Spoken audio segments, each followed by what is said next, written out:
Teach a man to fish, and you'll feed him till the fish runs out. Teach a man to grow fish, and you'll feed his community indefinitely.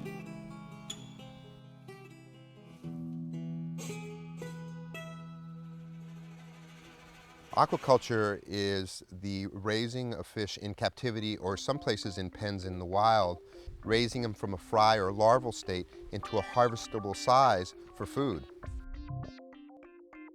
Instead of investing a bunch of money into a fleet of boats and commercial fishing gear to go out and impact a natural resource out in the wild, aquaculture takes that same amount of money and invests it into a captive environment, takes broodstock or large fish that breed, get the eggs to a size where they can start eating pelletized food, and grow those fish to a harvestable size.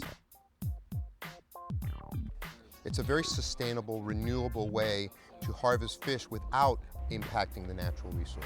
These fish, they never stop eating either. They eat all day, they can store the energy to put it right into muscle mass.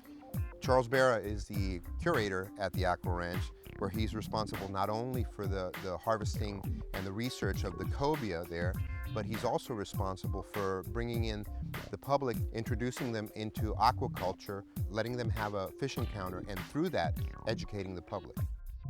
The snorkeling feeding frenzy, we call it, and you actually get to snorkel with these guys, and we throw bait in right around your head, and 100-pound cobias race at you at 90 miles an hour and inches away from you is where you watch them feed. That's the main attraction.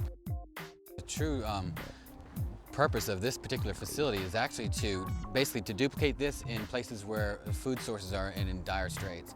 People have the natural instinct to go out and catch the food, and the population will grow in an area where there's a natural resource until it's depleted. Then the people starve to death. Right. Our intentions here are to learn how to make this symbiotic relationship between aquaculture and agriculture and reproduce that anywhere in the world. You can go into the middle of a desert, eventually you'll tap water somewhere, and if you can get water, you can grow fish, and then you can grow plants, and you can feed an environment with that people. Vida Del Mar is brought to you by Isla Mirada and the Florida Keys, the sport fishing capital of the world.